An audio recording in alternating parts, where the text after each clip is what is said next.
இந்த டைட்டிலை பார்த்து இவ்வளவு நெகட்டிவாக இருக்குது, நான் பார்க்க மாட்டேன், எனக்கு பயமாக இருக்குது அப்படின்னா நீங்கள் உங்கள் வாழ்க்கையை மேலும் மேலும் குழியை தோண்டு புதைச்சிக்கிறீங்கன்னு அர்த்தம். ஸோ நெகட்டிவில் தான் நம்ம இருக்கோம். அந்த நெகட்டிவை பற்றி பேசினா தான் உங்களுக்கு என்ன பண்ணணும்னு தெரியும். ஸோ காலத்தோட கட்டாயத்தில் நீங்கள் போயிடாதீங்க. நீங்கள் விருப்பப்பட்டு காலத்தை மாற்றுங்க.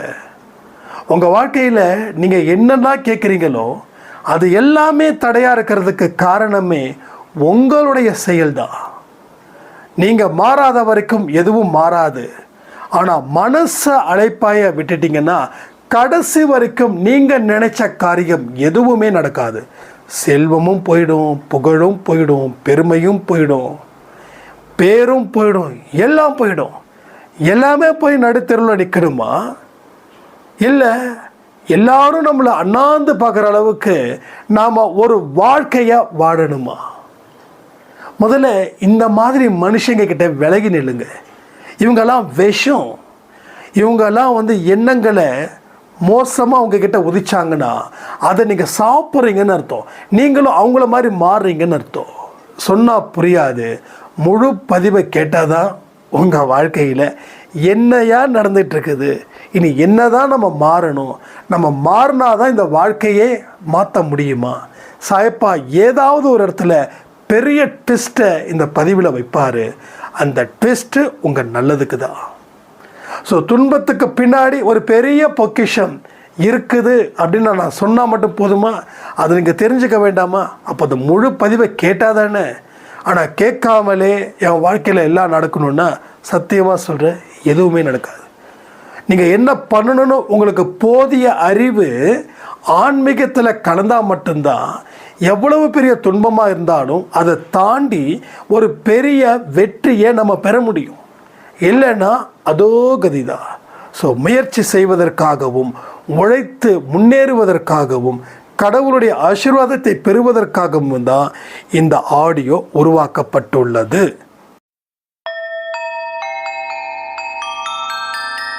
ஓம் சாயிரா சாயிரா, ஓம் சாயிரா சாயிரா, ஓம் சாயிரா சாயிரா, அன்பே சாயிரா, பேரன்பே சாயிரா, அகிலம் தளிக்க ஆத்மா விழிக்க அனுதினம் சாயிரா, எங்கள் அன்பே சாயிரா.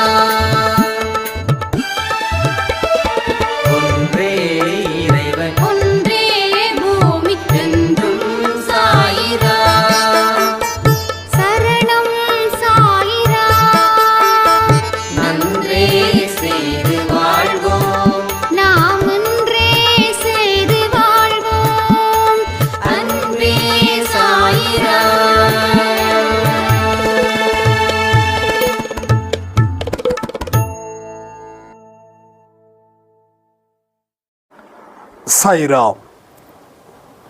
என் உயிரின் உயிரானவர்களே, ஒரு முக்கியமான பதிவு. எல்லா பதிவும் முக்கியமானது தான், ஆனால் இது ரொம்ப சென்சிட்டிவான ஒரு பதிவு. ஆக்சுவலாக வீடியோக்குள்ளே பேசலான்னு நினச்சேன். பட் நான் இருக்கிற இடம் வீட்டில் இல்லை, வெளியில் இருக்கிறதால ஆடியோவில் நான் காண்டாக்ட் பண்ணுறேன். நம்ம வாழ்க்கையில் நம்ம சுற்றி நடக்கக்கூடிய விஷயங்களை பற்றி தான் நான் பேச போகிறேன். கவனமாக கேளுங்க. இந்த பதிவு முடிஞ்சதுக்கப்புறம் உங்கள் துன்பங்கள் பறக்க போகுது. நீங்கள் கேட்ட வாழ்க்கை கொடுக்கப்படுகிறது. இவ்வளவு கஷ்டத்துக்கு பின்னாடியும் இப்படி ஒரு இனிப்பான செய்தியை இந்த பதிவு கொடுத்துருக்குதுன்னு நிச்சயமாக சாயப்பா அவருக்கு நீங்கள் தேங்க்ஸ் பண்ண போகிறீங்க. இது நான் திரும்பவும் சொல்கிறேன், என்றைக்குமே இது வரைக்கும் கொடுத்த பதிவில் ஒரு பேப்பரை எடுத்துக்கிட்டு எழுதிக்கிட்டு படிக்கிறது நமது பாணியே கிடையாது. மனசில் இருந்து வரக்கூடிய வார்த்தைகள் தெய்வத்தோட வார்த்தைகள்னு நாம் நம்புறதால நாம் இந்த பதிவை கொடுக்குறோம். நம்ம சுற்றியும் சந்தோஷமான சூழ்நிலையில் கடவுளை வணங்குகிறோம். நம்ம சுற்றியும் துன்பமான சூழ்நிலையில் கடவுளை விட்டு விலகி போகிறோம். இது எல்லா மனுஷனுக்கும் வரக்கூடிய சைக்காலஜிக்கலாக இருக்கக்கூடிய ப்ராப்ளம். எல்லாமே நடக்குதுப்பா, தெய்வந்தான்ப்பா அப்படின்னு சொல்லி ஊரில் உலகத்தில் இருக்க எல்லா கோயிலோட கதவையும் தட்டி நம்ம பரவச நிலையில் ஆண்டவனை வணங்குறோம். பட் சூழ்நிலை சரியில்லை அப்படின்னா, தலைக்கீழாக மாறிடுச்சுன்னா, இந்த முன்னாடி தெருவில் இருக்கக்கூடிய பிள்ளையார் கோயிலுக்கு கூட நம்மளால் போக முடியல. ஏன்னா அவ்வளவு வருத்தம். ரைட்? அப்படி தானே? இதில் யாருக்கும் எந்த சேஞ்சஸும் இல்லையே. ரைட். ஆனால் கடவுளுடைய கூற்றின்படி, வார்த்தையின்படி, தத்துவத்தின்படி, என்று உனக்கு சோதனைகள் அதிகமாக இருக்கிறதோ அன்று நீ புரிந்து கொள், இந்த சோதனைக்கு பின்னாடி ஒரு சாதனை செய்வதற்கு உண்டான வழிகள் தான் இவை. அப்போ சோதனை பாதையில் நீ போனால் உனக்கு சாதனை என்ற இடத்துல நீ போவ. ஆனால் சோதனையை பார்த்து பயப்படாத. உன் துன்பத்துக்கு பின்னாடி தான் கடவுள் பெரிய பொக்கிஷத்தை வச்சிருக்கிறாரு. அந்த பொக்கிஷம் துன்பத்தை தாண்டினா தான் கிடைக்கும்.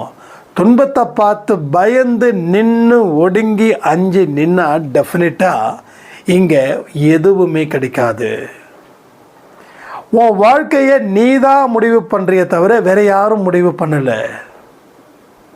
மற்றவங்க யாராலையும் முடிவு பண்ண முடியாது. உன் வாழ்க்கை நீ தான் முடிவு பண்ணணும்.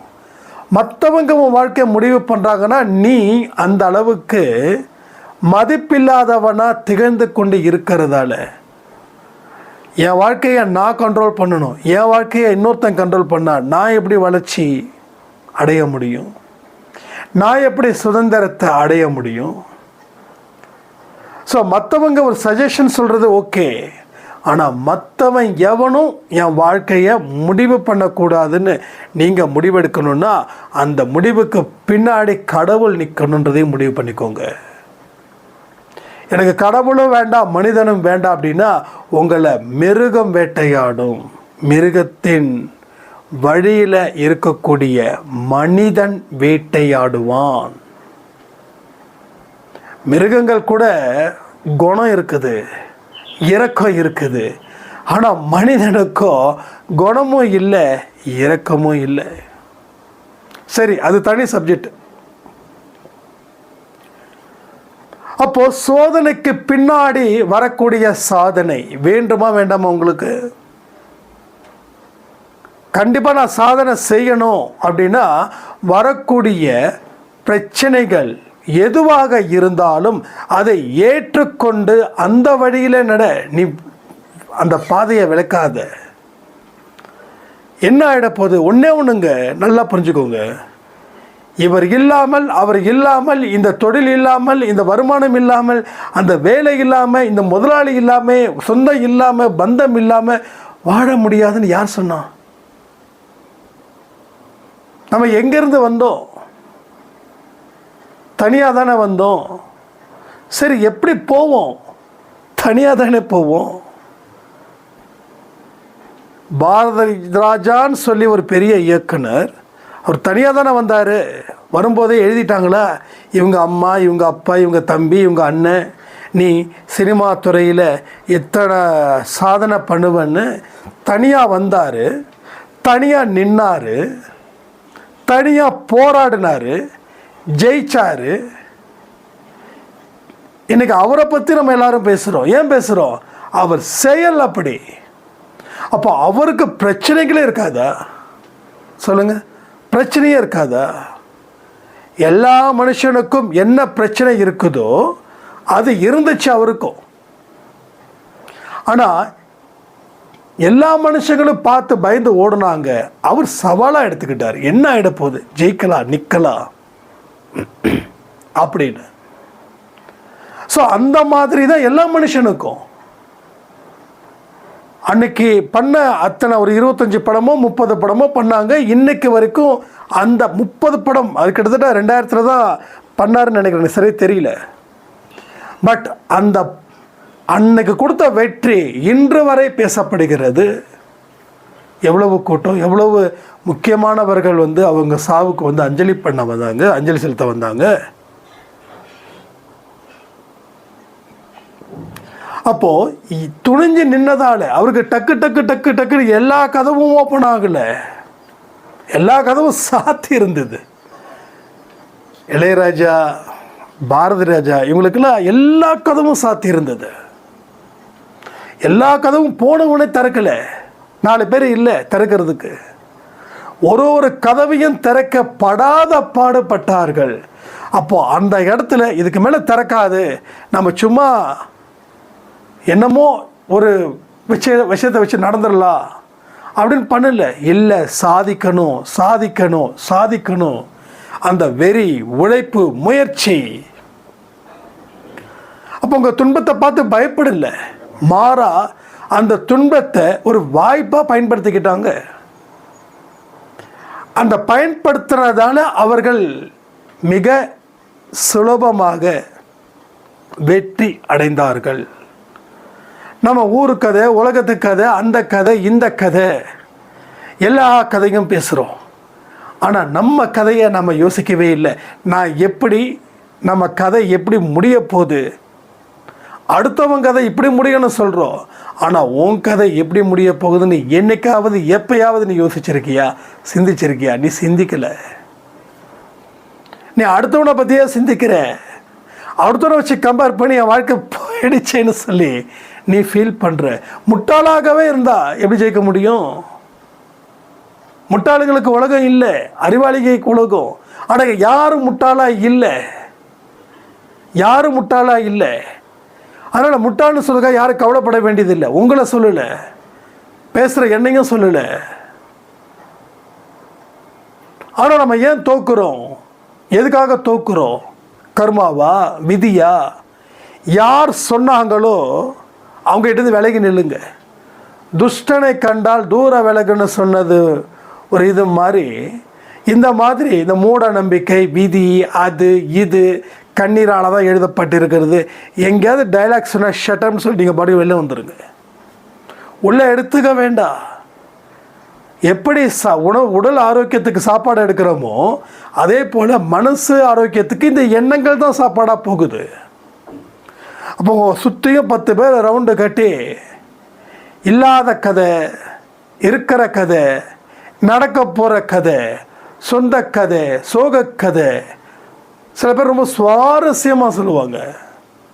ஒரு 10% ஒரு சோகம் இருக்கும். நேராக பார்த்தது போல் 200% சொல்லுவாங்க. அவர் இப்படிங்க, அவர் இப்படிங்க. இது தேவையா? அடுத்தவனுடைய பர்சனலை நம்ம தெரிஞ்சுக்கிற வரைக்கும் நம்ம வாழ்க்கையில் எந்த உருப்படியான காரியத்தையும் செய்யவே முடியாது. அடுத்தவனோட பர்சனலுக்கு போகிறதுக்கு யார் நமக்கு அதிகாரம் கொடுத்தா? இதெல்லாம் சொல்லிட்டு நாம் எவ்வளவோ பரவாயில்ல நினைக்கிறோம். ஆனால் நம்ம பர்சனலை 4 பேர் சொன்னானுங்கன்னா என்ன ஆகும்? நடக்காத விஷயத்த கூட நடக்கிற மாதிரி சொல்லுவாங்க. இவங்க நேராக பார்த்த மாதிரி, நேராக பார்த்தது போல. இதெல்லாமே சும்மா அபத்தம். அதாவது கதை விடலா, கதையே வாழ்க்கையை விட்டு இருக்க முடியுமா? பட் அந்த மாதிரியான மனுஷங்க கூட நீங்கள் பேச பழக ஆரம்பித்தா என்ன ஆகும்? அவங்க எப்படியோ அதே போல் நீங்களும் மாறிடுவீங்க. நிறைய மனுஷங்களை பார்க்கலாம், எந்த கதை திருப்பி திருப்பி சொல்லுவாங்க. நான் சில பேரை நான் மீட் பண்ணியிருக்கேன். 5 வருஷத்துக்கு முன்னாடி என்ன பேசுனாங்களோ அதே கதை புதுசாக சொல்கிற மாதிரி. நம்ம என்ன சொல்ல முடியும்? ஓ அப்படியா, ஓ அப்படியா, ஓகே, ஓ சூப்பர். வேறு என்ன பண்ண முடியும்? இல்லைங்க, நீங்கள் முன்னாடியே சொல்லிட்டீங்க சொல்லுமா, முன்னாடியே சொல்லிட்டோன்னா வேறு கதையை விடுவாங்க. நமக்கு நேரம் கிடையாது. நல்ல விஷயத்த நாள் பூரா கேட்கலாங்க.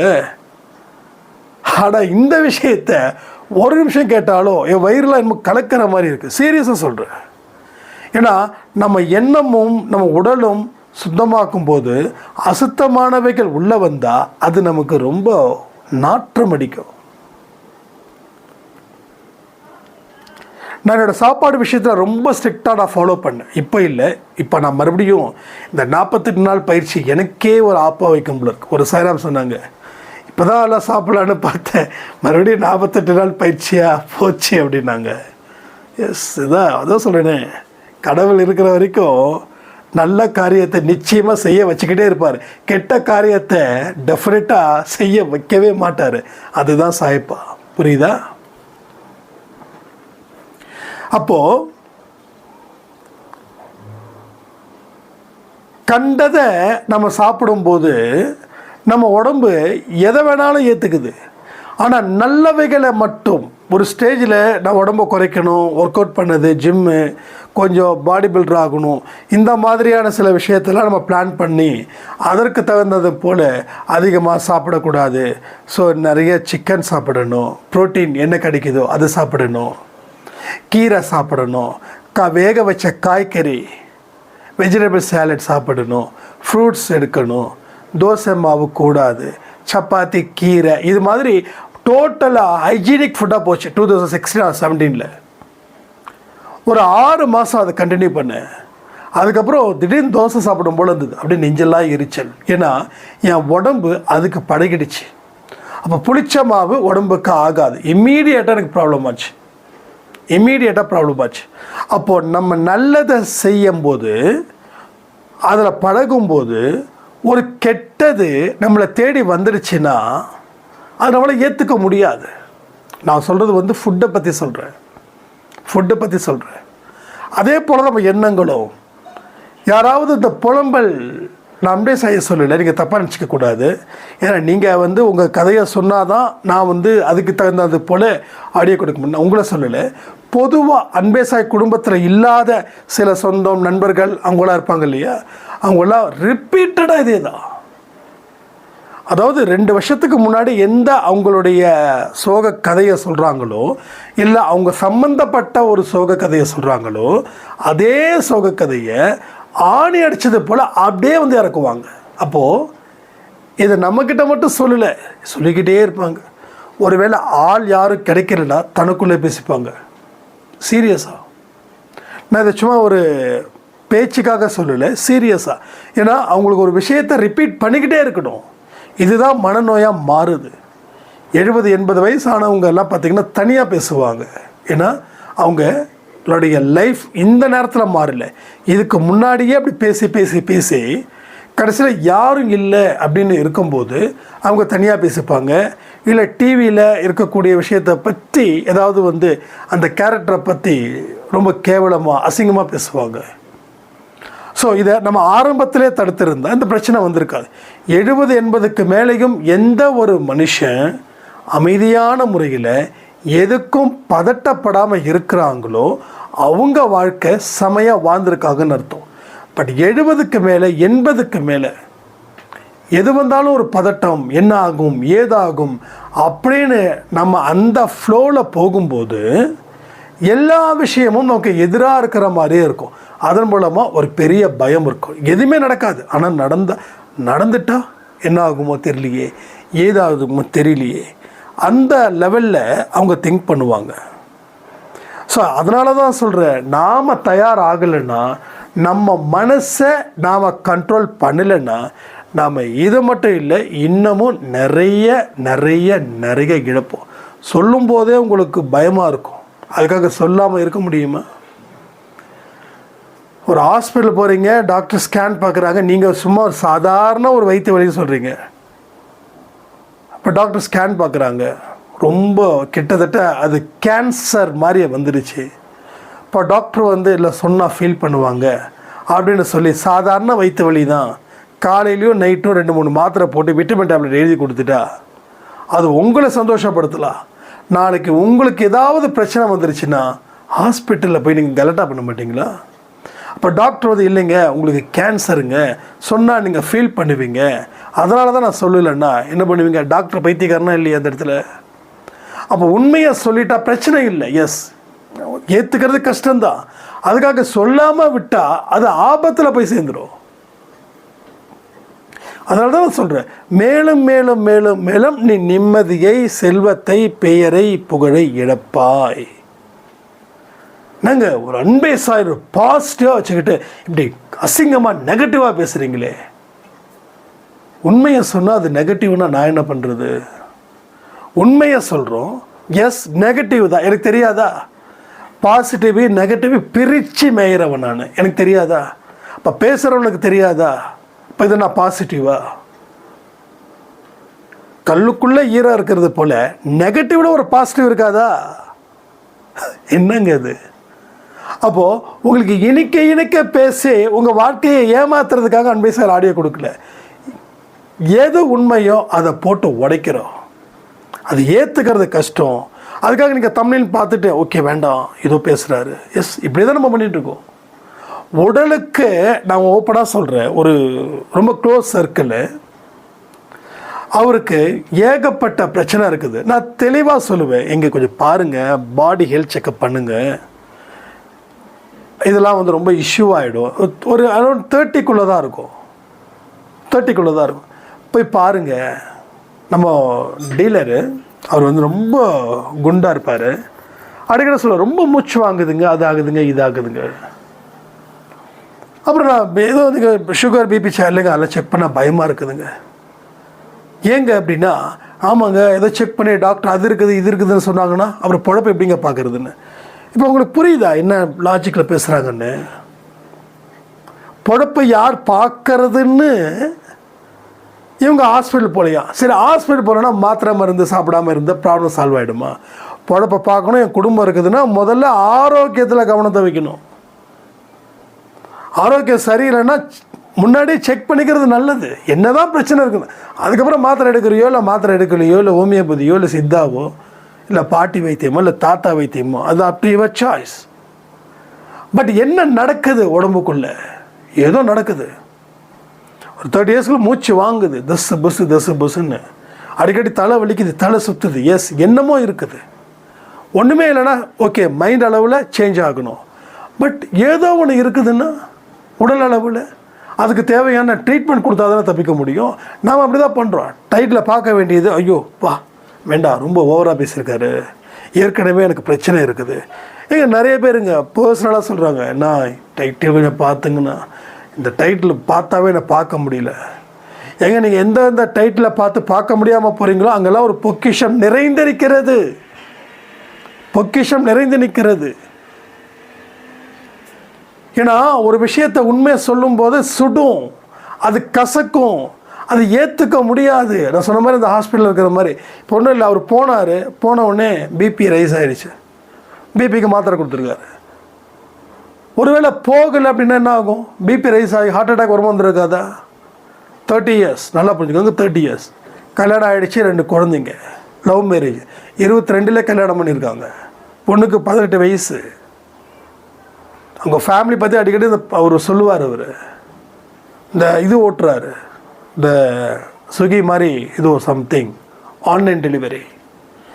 நான் சொல்லி திட்டி விட்டேன். நான் கொஞ்சமாவது அறிவு இருக்காயா உனக்கு ஒரு பொண்டாட்டி இருக்குது, குழந்தை இருக்குது, நீ திடீர்னு எங்கேயாவது வந்து ஒரு போண்டா பஜ்ஜி சாப்பிட்ற, ஓரளவுக்கு அதிகமாக சாப்பிட்டு படுத்தா எந்திரிக்க முடியாமல் போயிட்டா என்ன செய்ய முடியும் அப்படின்னு. அப்போ அதுக்கப்புறம் சொன்னதுக்கப்புறம் திட்டுனதுக்கப்புறம் ஹாஸ்பிட்டல் போகிறாங்க. பிபி வந்து 180 190 என்ன இயர்ஸில்? 30 இயர்ஸில். அப்போ அதுக்கு தகுந்த மாதிரி மாத்திரை மருந்து கொடுத்துட்டு இப்போ எடுத்துகிட்ருக்காங்க. இப்போ ஓகேங்க நோ ப்ராப்ளம். எல்லாமே ஏற்றுக்க பயப்பட்டீங்கன்னா வராமல் போயிடுமா? வந்த துன்பத்தை நான் வாசல் வரைக்கும் வந்துட்டேன், நான் லாக் பண்ணிட்டேன்னா அந்த துன்பம் வராதா உங்களுக்கு? ஏன்னா சின்ன பிள்ளைத்தனமாக இருக்குது நம்ம யோசிக்கிறது. அதனால் டைட்டில் எதை வச்சாலும் பாருங்கள், அதில் ஏதோ ஒரு விஷயம் இருக்குது. அன்பே சாயை பயப்படுத்துறதுக்காகவோ இல்லை வந்து அப்படி இப்படி இதெல்லாம் சத்தியமாக கிடையாதுங்க. எது ரியலோ அதை கொடுக்குறோம். அதையும் தாண்டி நான் பார்க்க மாட்டேன் அப்படின்னா நான் எதையுமே செய்ய முடியாது. அதனால் டைட்டிலை பற்றி தயவு செய்து யோசிச்சிட்டிங்கன்னா நீங்கள் யோசிச்சுட்டு தான் இருப்பீங்க கடைசி வரைக்கும். என்னமோ இருக்குதுயா, நல்ல சுட ஒரு விஷயம் இருக்குது, உள்ளே ஓப்பன் பண்ணி பார்ப்போம், என்ன ஆகிடப்போகுது? சாயப்பா இருக்கார், அன்பே சாய குடும்பம் இருக்குது, என்ன ஆகிடப்போகுது? நம்ம பண்ணக்கூடிய தப்பை தானே சொல்லியிருக்காங்க, சரி பண்ணிப்போம். ஒருவேளை சரி பண்ணலைன்னா வாழ்க்கை எவ்வளவு ஆபத்தில் போய் சேர்ந்துடும். அதை நமக்கு பார்த்தா வாழ்க்கையே ஓட்ட முடியாதே. அதனால் சட்டுன்னு நம்ம ரெடி பண்ணுறோம், கேட்குறோம், அதில் சொல்லக்கூடிய விஷயத்தை தூக்குறோம், வாழ்க்கையை ஜெயிக்கிறோம். அப்படி இருக்கணும் அன்பே சாய் குடும்பத்தில் இருக்கிறவங்க.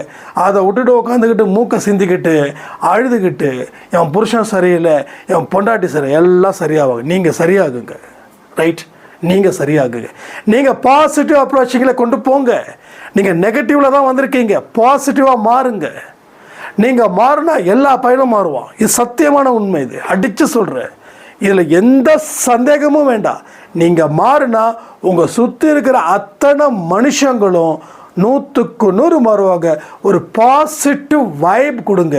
என்னோடய பர்சனல் அனுபவத்தை சொல்லி நான் முடிக்கிறேன். அதுக்கு முன்னாடி நம்ம என்ன சொன்னாலும் நம்ம வீட்டில் இருக்கிறவங்க கேட்க மாட்டாங்க. ஏன்னா தோல்வியில் உட்காந்துக்கிட்டு நம்ம என்ன சொல்லி கேட்பாங்களே. ஆனால் இப்போது நம்ம ஜெயிச்சதுக்கப்புறம் தான் ஓகே, ஒருத்தன் இருக்கிறான், அவன் என்ன தான் சொல்கிறான் அப்படின்னு. நான் அவங்கள குறை சொல்லலை. பட் நம்ம மாறினா அவங்க மாறுவாங்க, நம்ம மாறலைன்னா அவங்க மாற மாட்டாங்க. அதுக்கு முன்னாடி சுற்றி இருக்கிறவங்கெல்லாம் என்னை குழி தோண்டி புதைக்கிற மாதிரியே தோணுச்சு எனக்கு.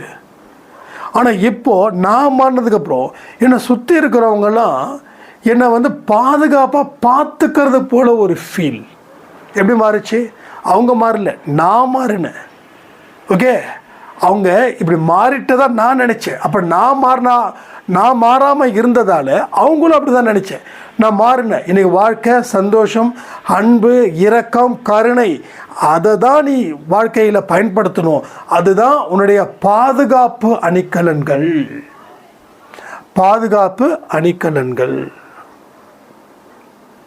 ஒன்றும் இல்லைங்க. இப்போ நம்ம அப்பார்ட்மெண்ட்டை குடி இருக்கோம். இது மாதம் 13,000 ரூபாய் வாடகை. இந்த கிட்டத்தட்ட 2020 எண்டில் இந்த வீட்டுக்கு வந்தோம். இந்த வீட்டுக்கு எத்தனையோ பேர் நம்ம அன்பேசாலேருந்து வந்திருக்காங்க. ரொம்ப ப்ளசண்ட், அருமை, அழகு, நல்லா இருக்குதுங்க. ஒரு டீசெண்டான ஒரு கோயிலில் இருக்கிறது போல் இருக்குதுன்னு சொன்னாங்க. ரொம்ப சந்தோஷமாக இருக்கும். எப்பயுமே நம்ம வந்து நீட் அண்ட் க்ளீனாக தான் இருக்கும். அந்தளவுக்கு வந்து கரெக்டாக மெயின்டைன் பண்ணுவோம். எனக்கு சின்னதாக ஒரு துண்டு ஒரு கட்டியில் கிடந்தால் கூட எனக்கு ரொம்ப டென்ஷன் ஆகிடும். எனக்கு அப்பா அம்மா ரூமை மட்டும் நான் எக்ஸப்ட் பண்ண, அவங்க வந்து வயசானவங்க, அவங்க எப்படியே இருந்துட்டு போகிறாங்க, அதை பற்றி நான் இது பண்ணுறதில்ல. மற்ற ஹாலும் சரி, என்னோடய பெட்ரூமும் சரி, அண்டு பால்கனியும் சரி, எந்த அளவுக்கு நீட்னஸ் கொடுக்கணுமோ அந்தளவுக்கு நீட்னஸ். இன்றைக்கி காலையில் அந்த அம்மா எனக்கு, சந்தோஷ் தம்பி, இது மாதிரி நாங்கள் வீடு விற்க போகிறோம், ஒன்று நீங்களே வாங்கினாலும் ஓகே, இல்லைனா வந்து என்ன பண்ணுறதுன்னு தெரியலப்பா அப்படின்னு. சரி ஓகேம்மா, கடவுளுடைய சித்தம், நான் வாங்கணுன்னாலும் நான் வாங்கிக்கிறேன், எனக்கு தெரியாது, எனக்கு பேங்க்கு லோனு அதெல்லாம் தெரியாது, பட் எதுவாக இருந்தாலும் எனக்கு ஓகே அப்படின்னு. அவங்களுக்கே மனசே இல்லை. அப்போ என்ன ஆகுது, இப்போ நம்ம ஒரு அன்பே சாயில் ஆடியோவில் சொன்னோம் தெரியுங்களா, 2 வருஷத்துக்குள்ளே வீடு வாங்கணும் அப்படி இப்படின்னு. அது எனக்கே நடந்துடும் போல இருக்குது. நம்ம இந்த வீடு இதெல்லாம் பெருசாலாம் எதிர்பார்க்குறதுலாம் இல்லை. என்ன, எனக்கு இப்போ வரைக்கும் அதுக்கு வாங்கணுன்ற தாட் கூட எனக்கு பெருசாலாம் ஒன்றும் இதெல்லாம் இல்லை. பட் ஏதோ ஒரு விஷயம் நடக்க போகுது. ஒன்று இந்த வீட்டை வாங்க போகிறோம், இல்லை இந்த வீட்டை விட்டு வேறு வீட்டுக்கு வாடகைக்கு போகிறோம். பட் எல்லாமே நமக்கு லாபம்தான், நஷ்டன்றது ஒன்றுமே இல்லை. ஏன்னா அந்த அம்மாவோட ஆடியோ, அந்த அம்மா பேசும்போது, அந்த அம்மா வாட்ஸ்அப் ஆடியோ கொடுக்கும்போது உருகி ரொம்ப ஃபீல் பண்ணி, நீ என்னோடய பையன், என்னோட மகன் 80 வயசு இருக்கும் அந்த அம்மாவுக்கு. இப்படிப்பட்ட ஒரு நல்ல மனுஷன் மாதம் 1ஆம் தேதி ஆச்சுன்னா ரெண்ட்டு போடக்கூடிய பையனை நான் பார்த்ததே இல்லை தம்பின்னு. இதெல்லாம் என்னென்னா நம்மளுடைய கடவுளுடைய பிளெஸ்ஸிங், நம்மளுடைய இது கிடையாது, கடவுளோட பிளெஸ்ஸிங். அப்போ ஏதோ ஒரு திருப்பமுனை, ஏதோ ஒரு மாற்றம் வரட்டுமே. பேங்க்கில் லோன் கேட்டால் லோன் எலிஜிபிள் ஆகிடுச்சுன்னா ஓகே, நோ ப்ராப்ளம். இல்லை நம்ம சிஸ்டர்கிட்ட சொல்லியிருக்கோம், உனக்கு வீடு வேணா வாங்கிக்கோமா, இந்த மாதிரி 60 லட்ச ரூபா சொல்கிறாங்க, உனக்கு வேணா வாங்கிக்கோ அப்படின்னு. சரி ஓகே, நானும் பார்க்குறேன். இல்லைனா நீ 30 நான் 30 போட்டு, நான் ஒரு பேங்க்கில் லோனை போடுறேன், நீ ஒரு 30 போட்டு, நான் டியூ கட்டிக்கிறேன், 2 பேரும் சேர்ந்து வீடை வாங்குவோம், ஓகே. அதுவும் இல்லைன்னா கடவுளோட வழி, அவ்வளோதான். ஏன்னா வீடு நல்லா இருக்குது, சாயப்பா நல்லா செட் ஆகிட்டாரு, அது ஒரு கோயில் மாதிரி இருக்குது. ஸோ எதுவாக இருந்தாலும் நடக்கட்டும், அவ்வளோதான். ஏன்னா எதுக்கு சொல்கிறேன் அப்படின்னா, எல்லாத்துக்குமே ஒரு கால நேரம் இருக்குது. அந்த நேரம் வர வரைக்கும் நம்ம வெயிட் பண்ணால் நமக்கு கிடைக்கிறது எல்லாமே நல்லதாக கிடைக்கும்னு சொல்லி இந்த பதிவை நான் முடிக்கிறேன். ஜெய் சாய்ராம்.